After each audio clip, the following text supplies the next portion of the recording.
Kalau saya tidak ada yang mendukung secara finansial, ya saya juga tidak bisa bergerak. Ya, betul. Karena tidak mungkin. Karena itu banyak yang memodali sendiri. Saya selalu kagum dengan ibu. Maksudnya, Pak? Ibu. Ini pernah kejadian. Selalu. Apa, Pak? Ada apa dengan Rompi itu? Ini. Ya. Enak aja, Pak. Oh, enak aja. Kan jawabnya remeh-temeh juga. Ya.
Assalamualaikum warahmatullahi wabarakatuh. Salam damai sejahtera buat kita semua. Om Swastiastu, Namo Buddhaya, dan salam kebajikan.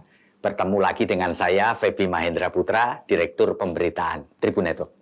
Tribuners, sosok ini tentu tidak asing buat kita semua, orang Indonesia maupun orang luar negeri. Sosok ini banyak masuk di dalam berbagai survei mengenai calon presiden dalam Pilpres 2024. Siapa dia? Tidak salah Anda menduga, beliau adalah Pak Anies Rashid Baswedan.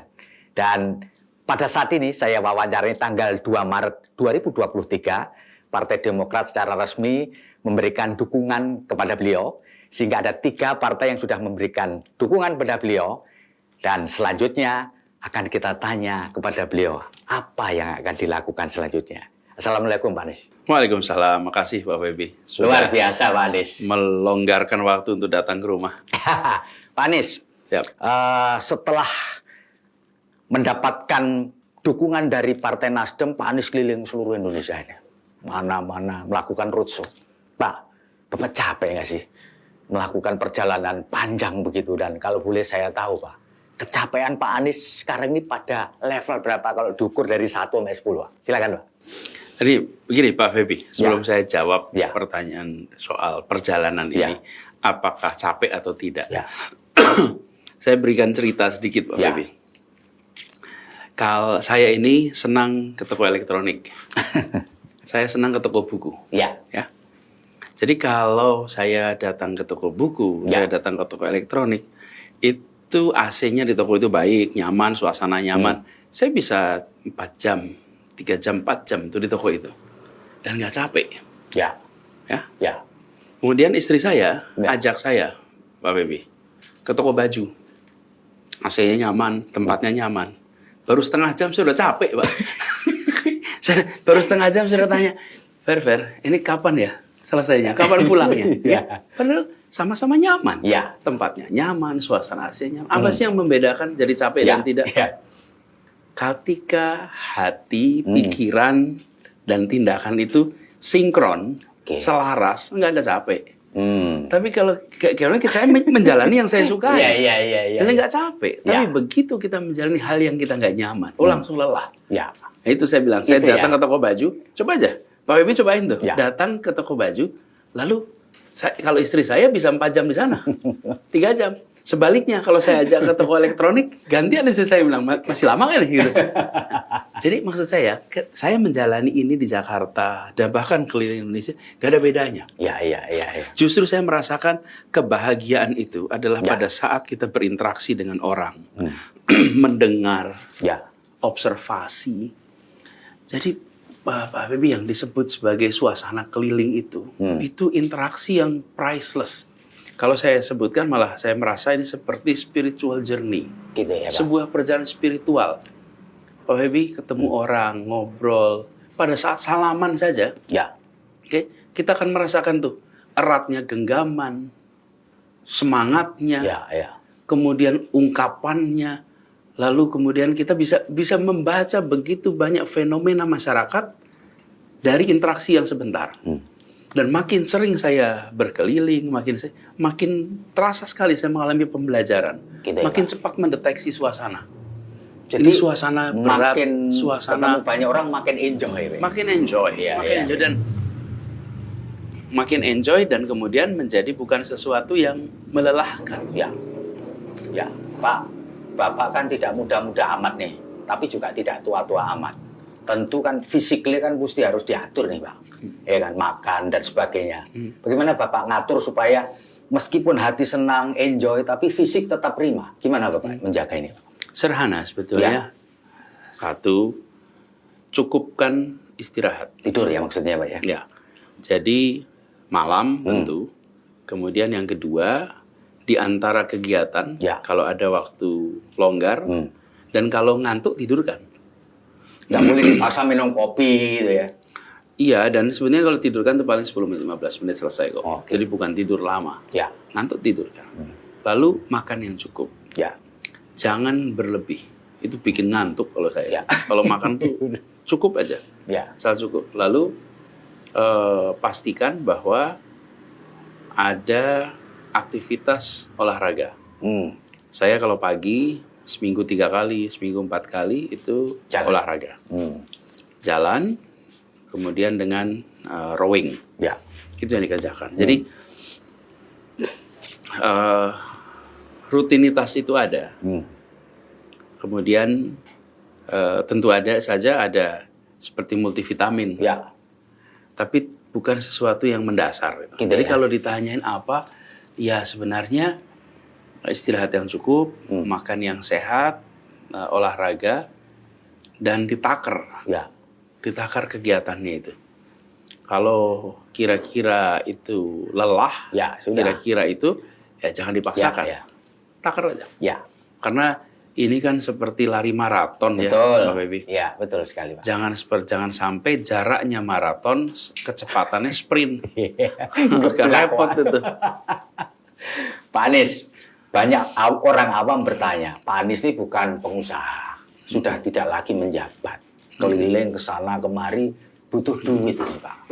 Orang banyak bertanya, lalu Pak Anies dapat modal atau dapat support ini dari mana? Kalau selama ini, Ya. ketika berkeliling memang yang menyelenggarakan Partai Nasdem. Oh itu ya, itu clear Ya, Pak ya, itu jadi clear. semuanya di backup Mereka sama Partai menyelenggarakan. Nasdem. Jadi transportasinya mereka menyelenggarakan. Ketika sampai di sana, maka DPW Partai Nasdem di lokasi itu yang bertanggung jawab untuk Oh, menyediakan handle ya. semuanya. Ya. Jadi itulah yang selama ini terjadi. Ya. Jadi mereka menyiapkan transportasinya. Ya. Ketika sampai Ya. di lokasi, tuan rumahnya yang bertanggung jawab. Ya, ya. Jadi itu yang selama ini kita kerjakan. Tapi Sejak Pak Anies bulan. tidak keluar duit pribadi nggak ya Pak ya? Kami ada beberapa pribadi yang membantu untuk operasional tim, operasional support internal kami. Ya. Itu ada. Ya. Dan ada orang-orang yang mau membantu itu. Tapi untuk event-event, kegiatan-kegiatan itu hampir selalu panitia lokal Ya, yang ya. menyiapkannya. Kita tanggung jawab sampai di sana. Begitu sampai di sana, maka panitia lokal yang menyelesaikan. Ya, Pak. Kalau boleh saya tanya, Pak, apakah Bapak pernah berhitung nih, Pak? Untuk running itu sampai kemudian selesai itu, estimasi itu butuh duit berapa sih, Pak? Ya. Sebenarnya ini adalah salah satu hal yang pada satu saat harus dikelola Oh gitu ya? dengan negara. Ya, ini salah satu hal yang penting sekali untuk diatur. Mengapa? Karena kita menginginkan agar proses politik ini memberikan kesempatan yang setara kepada semua. Kalau saya tidak ada yang mendukung secara finansial, ya saya juga tidak bisa bergerak. Ya, betul. Karena tidak mungkin. Karena itu banyak yang memodali sendiri untuk bekerja. Ya. Banyak yang sudah berbisnis lalu masuk kepada wilayah politik. Ya, Nanti lama-lama tidak ada lagi orang yang bisa masuk ke dalam wilayah politik bila tidak punya modal yang besar. Dan ini adalah fenomena umum Ya. di banyak negara demokrasi baru. Karena yang diatur baru sistem elektoralnya, Ya. yang diatur peraturan mainnya, belum pada unsur financing party, financing demokrasi.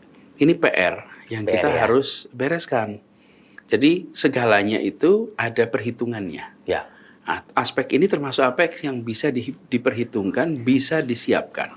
Jadi kami melihat ini salah satu hal yang ke depan proses reformasi kita harus dituntaskan. Ya. Kita sudah melakukan liberalisasi partai. Kita sudah melakukan reformasi proses pemilihan. Kita sudah melakukan demokratisasi kewenangan Ya. dari pusat ke daerah. Ya. Itu sudah. Ya. Nah, yang perlu diteruskan adalah democratic financing. Ini kita bisa banyak contoh yang dilakukan. Pak Anies, ada orang mengatakan bahwa pemilihan presiden atau apapun pemilihan itu di Republik ini mahal. Ongkosnya besar. Sehingga para peserta kontestasi ini terkungkung oleh balas budi untuk ngembaliin bantuan-bantuan itu. Menurut Pak Anies, gimana sih ini? Apa memang seperti itu, Pak? Jadi nanti pemimpin-pemimpin kita tuh karena dapat banyak bantuan finansial, karena nggak mungkin, karena mahal sekali, lalu dia terikat untuk melakukan balas jasa lah kayak gitu. Menurut Pak Amin, setuju nggak dengan orang berpendapat seperti ini, Pak? Pak Feby bertanya pada orang yang pernah mengalami dukungan. Ya. Jadi saya nggak menganalisa. Saya cerita pengalaman Ya. saja. Ya.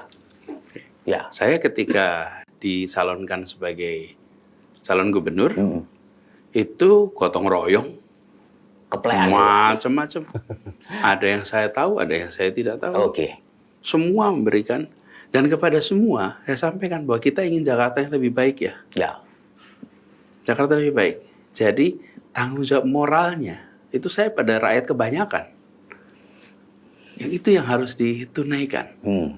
Jadi saya bukan berandai-andai ke besok bagaimana. Saya Ya, sudah loh sudah kerjain. jalani. Udah jalani Pak Bibi. Dan Ya. kalau benar ya dibilang benar, kalau Ya. salah ya dibilang salah. Dan sampaikan penjelasannya. Ya. Nah, justru kita sekarang itu harus mendorong, yuk kita membuat Republik ini lebih baik. Dan hampir selalu orang itu berkeinginan ada kesempatan yang setara. Negara hadir tidak memberikan favor pada 1 dan 2, lalu 3 dan 4 tidak dapat favor.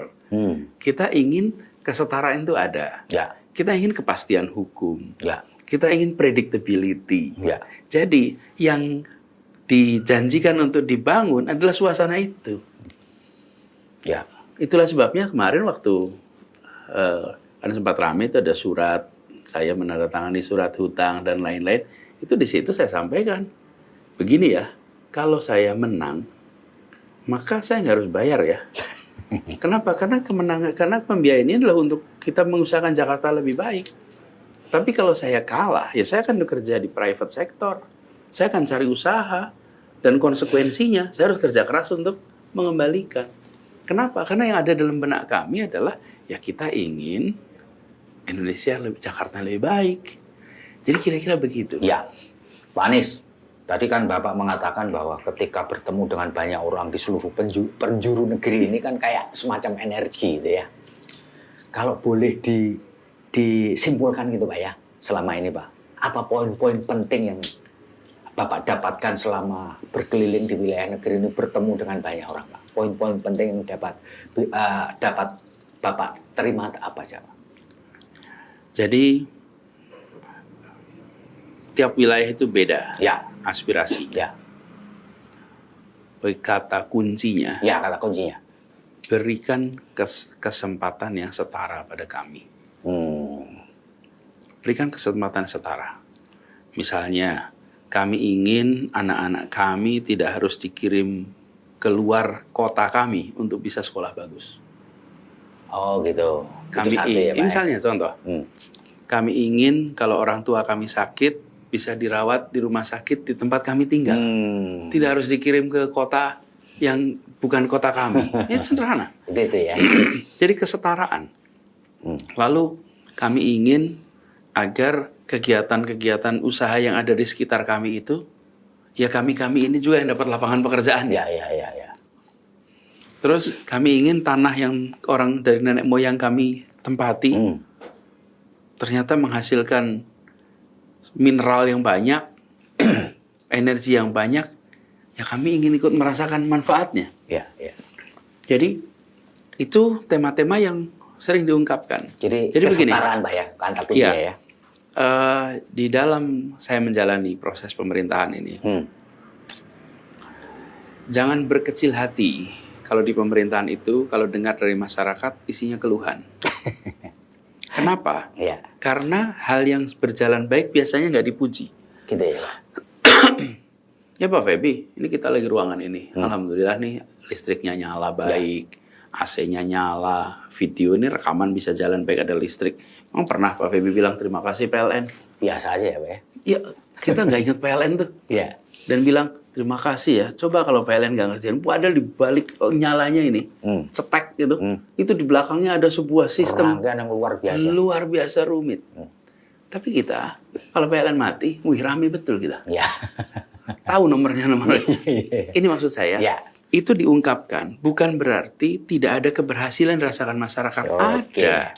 Tapi kalau pas ketemu saya ya nggak cerita keberhasilan. Iya, paham. Kalau ketemu saya dia cerita yang harus dikerjakan ini Pak, kami butuhnya ini. Jadi karena itu ketika saya ungkapkan ini jangan a priori seakan-akan sedang bicarakan jeleknya, bukan. Karena rakyat nggak mungkin ketemu Pak Anies terima kasih, kami bersyukur Pak pemerintah sudah A, B, C, D, tidak. Ya. Dia akan menyatakan Pak yang kurang ini. Sama ketika saya mulai Jakarta. Ketika mulai Jakarta ketemu dengan warga, rakyat juga menyampaikan Pak Anies, kami yang kurang tuh ini. Ya. Yang sudah didapat jarang diungkapkan. Nah, itu contoh. Karena itu mengapa saya merasa penting sekali menempatkan keadilan sosial bagi rakyat Indonesia atau keadilan sosial, keadilan bagi semua, bukan sebagai teks untuk dibacakan saja dalam upacara, tapi sebagai sebuah arahan untuk dikerjakan dalam program-program. Ya. Sehingga masyarakat merasakan ada usaha serius untuk mensetarakan dari mulai pelayanan dasar sampai dengan peningkatan kesejahteraan. Pak Anies, selama menerima keluh kesah, masukan itu, yang Bapak paling terkesan gitu ya, membekas betul gitu di hati Pak Anies pada masalah apa, Pak? Saya selalu kagum dengan ibu. Maksudnya, Pak? Ibu. Ini pernah kejadian. Ya. Saya berada kan kalau ada acara kumpul orang begitu banyak, terus ada panggung ya. Ya. Ada seorang ibu yang ketika saya di sana itu narik kaki saya tuh. Narik kaki saya, kemudian saya salaman. Dia ngomong suasananya kan suasana ramai. Betul? Ya. Oke, salaman lagi. Terus nggak lama lagi kemudian diulangin lagi tuh. Pak Anies dia mengungkapkan sesuatu. Jadi saya mendekat, apa Bu? Gitu. Saya cerita, Pak Anies anak saya pintar, Pak. Anak saya pintar, Pak. Ya. Wah, selamat Bu. Tapi saya miskin, Pak. Anak saya pintar, Pak. Saya miskin. Dan menceritakan anak saya itu prestasi ini di antara semua orang, Pak. Tapi kita, Pak, Ibu, saya minta nomornya, Bu. Oke, karena banyak orang kan, Ya. saya minta ajudan tolong dicatat nomor ibu ini. Ya. Nomornya dicatat. Dia bilang, saya nggak bawa HP. Kata beliaunya, saya nggak bawa HP. Nomornya nggak apa-apa, catat nama, catat nomor. Ya. Selesai kan, saya dapat tuh nomornya, udah saya pegang. Saya jalan menembus masa tuh, jumlahnya banyak sekali. Sampai di ujung, ibu itu lagi ada di situ. Dia deketin lagi. Apa? Dia berikan saya kertas. Sebuah kardus, ditulisin nama dan nomornya. Pak Anies, ini ya nomor saya, Pak Anies. Ya. Pak Anies, anak saya dulu ceritakan prestasi anaknya. 1, 2, 3. Iya Bu, nanti kita komunikasi. Kemudian kita komunikasi. Saya cuma mau ceritakan di sini. Ada 1001 cerita lah seperti ini. Ya. Tapi saya ketemu dengan pribadi-pribadi tangguh yang ingin hidup lebih baik. Dia sedang mau mengatakan saya ingin anak saya punya masa depan lebih baik. Saya ingin anak saya yang potensial bisa berkembang. Ya. Pak Anies tolong, Pak Anies ini anak ini kami. Oke, dia, ibu ini, begitu. Dan itu saya menemukan ibu-ibu sama yang ingin agar masa depan lebih baik. Itu saya tadi bilang, ingin pendidikan lebih baik, ingin kesehatan lebih baik, ingin kalau ada masa depan lebih baik. Ini Pak Feby, saya punya 1001 cerita Pak Feby. Ya, ya, ya. Itulah sebabnya setiap kali selesai di dalam sebuah interaksi, Ya. itu banyak inspirasi yang muncul. Inspirasi untuk melakukan ini, lakukan ini. Dan saya dari dulu mengatakan begini, inspirasi itu tidak datang dari meditasi. Inspirasi itu datang dari interaksi. Ya, ya, ya. Semakin banyak kita berinteraksi, semakin muncul inspirasi untuk ini harus kita kerjakan, ini harus kerjakan, ini kerjakan. Ide itu muncul bergiliran. Nah, peristiwa-peristiwa seperti ini itu banyak sekali. Dan Bapak temui ketika melakukan perjalanan ya, itu Pak, ya? catatan. Karena itu saya mengatakan tadi ini seperti perjalanan spiritual. Ya, ya, ya. Dan yang terlihat di depan kamera adalah seorang calon yang berbicara. Ya. Seorang calon yang menyapa.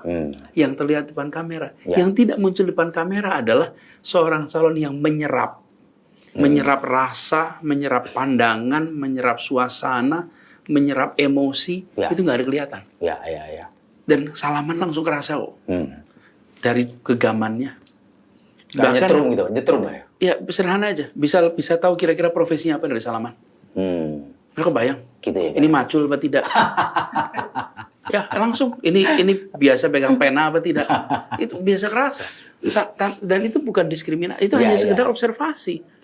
Dari kegamannya, dari terasa. Jadi kami merasakan betul kita ini berinteraksi dengan segala level masyarakat. Ya. Saya ingat di Jakarta. Datang ke sebuah kampung yang padat sekali. Ya. Datang ke sebuah kampung yang sinar matahari aja nggak bisa menembus Ya, ya. gang. Tapi juga datang ke komplek yang udaranya nyaman, yang tamannya hijau. Ya. Itu semua itu adalah bahan observasi. Ya. Pak Feby, saya punya 1001 cerita yang begini. Iya, iya, iya. Pak Anies, di tengah kesibukan Pak Anies sempat mengikuti percakapan di medsos nggak, Pak? Tentu. Sempat ya, Pak ya?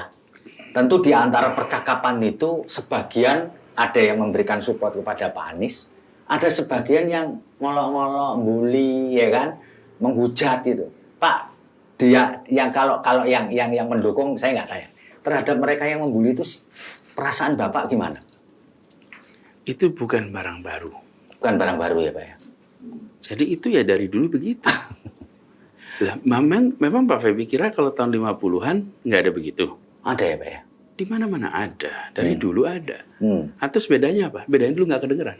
Ya, ya, ya. Oke? Ya. Tapi Pak, di warung kopi, di mana-mana membicarakan tentang politik, Tapi tentang podo tokoh, wae. semua dulu.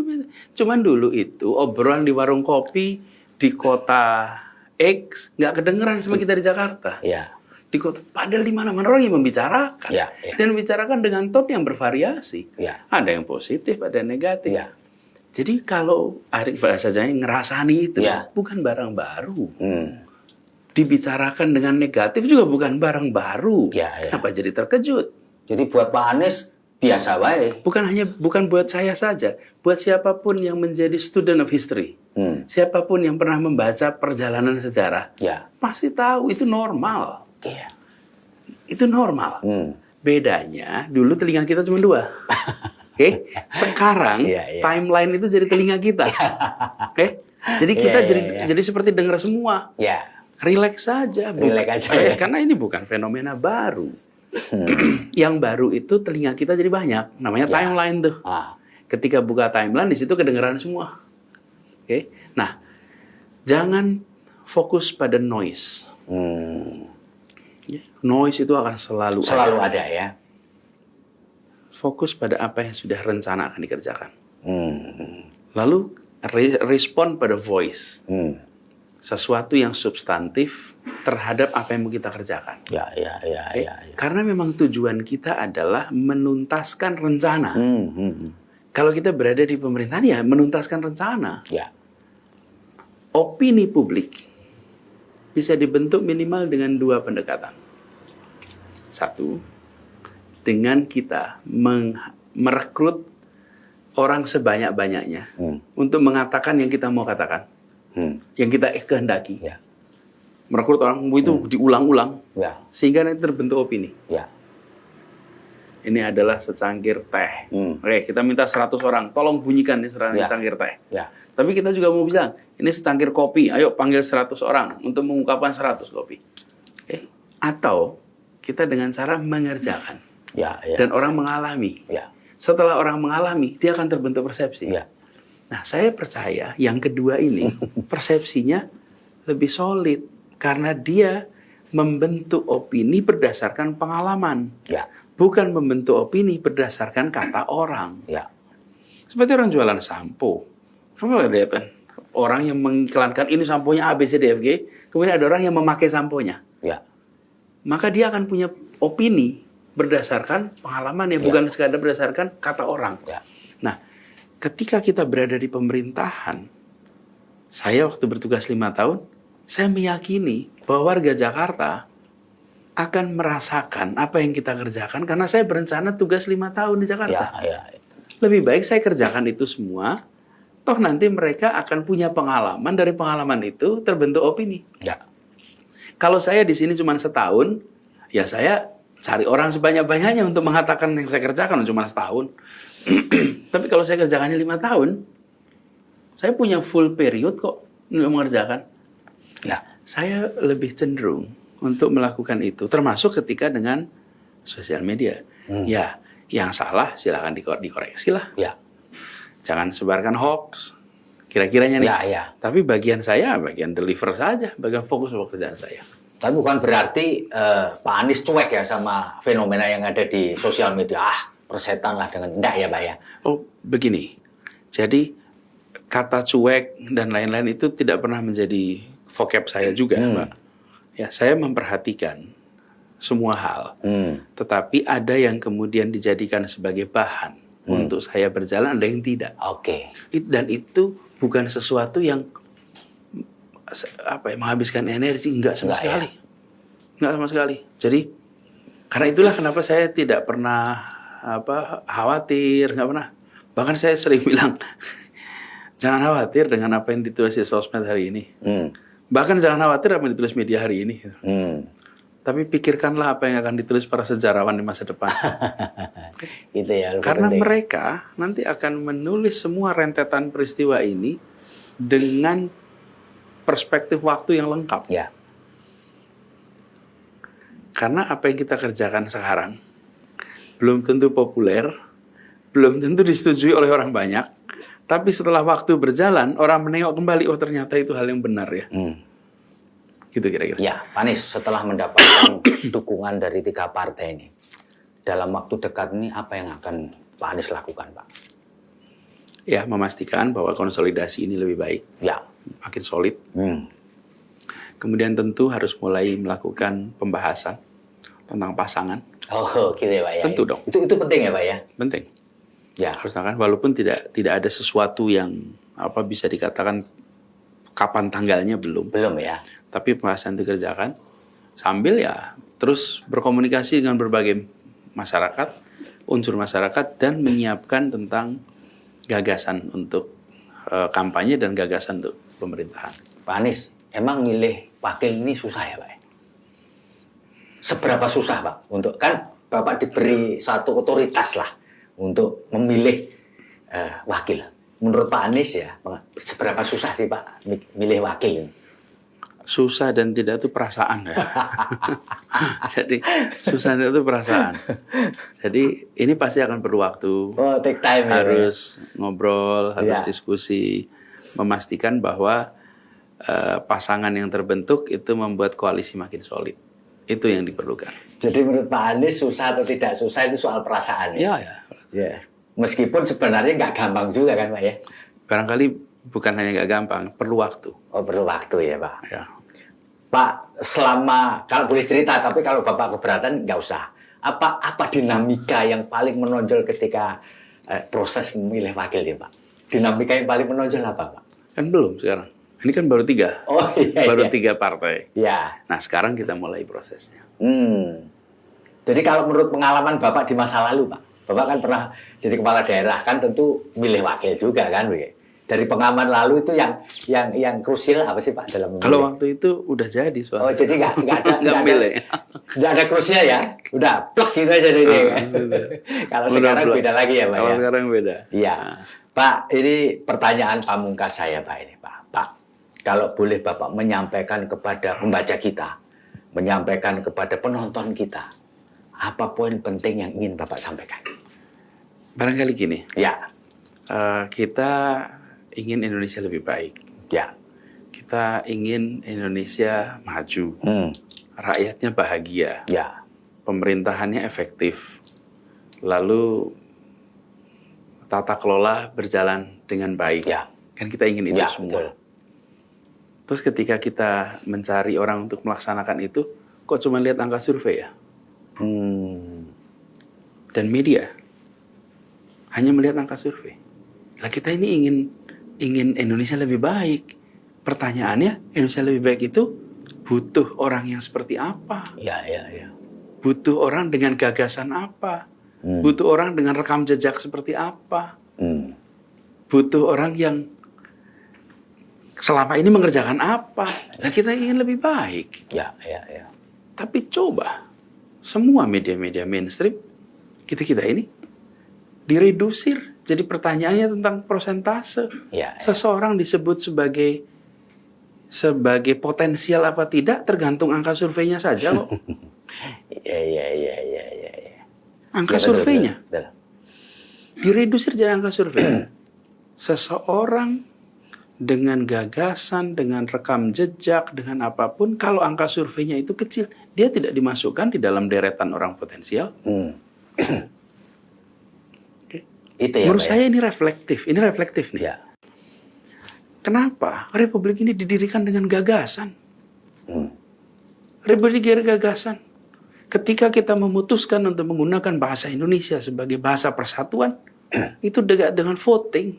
Ayo kita hitung jumlah banyak-banyak. Terpilih bahasa Jawa, Mas. Selepas begitu. Iya, orang Jawa yang banyak, Pak. Iya, enggak tuh. Ya. Di musyawarah, kenapa gagasan? Kita ingin sebuah bangsa yang ada kesetaraan. Kita ingin sebuah bangsa yang punya daya rekat yang kuat oleh bahasa. Jadi sebuah republik yang didirikan dengan gagasan oleh semua orang yang berkumpul di BPUPKI itu orang intelektual semua. Ya. Di saat 95% penduduk republik ini buta huruf. Lalu ada segelintir kecil. Lalu mereka membuat sebuah republik yang setara. Bukan republik untuk satu golongan. Bukan republik untuk golongan atas, golongan ningrat, tidak. Ya, ya, ya. Itu kenapa? Karena kita tempatkan gagasan, Hmm. rekam jejak sebagai barang utama. Bukan angka saja. Nah, saya mengajak, ini mumpung ada tribunnya sih, mari kita dorong agar percakapan 5 tahunan ini Ya. menjadi percakapan yang lebih substantif. Ya. Kenapa saya sampaikan itu?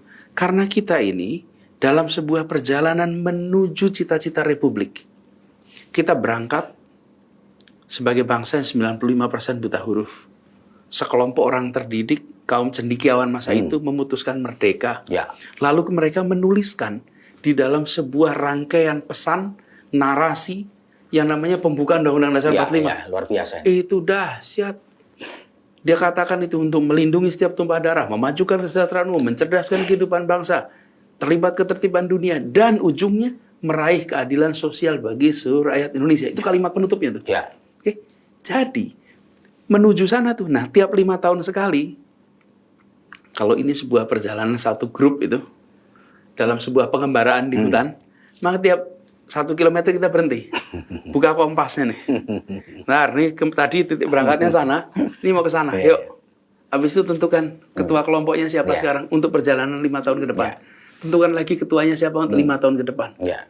5 tahun ke depan bukan soal 5 tahun kemarin, 10 tahun, 15 tahun kemarin. Tapi soal cita-cita republik. Nah, jadi, menurut saya sudah saatnya kita secara serius membicarakan Indonesia mau kemana. Gagasan apa yang ditawarkan. Rekam jejak apa yang dibawa. Karena kita berbicara tentang masa depan sebuah bangsa yang besar. Ya.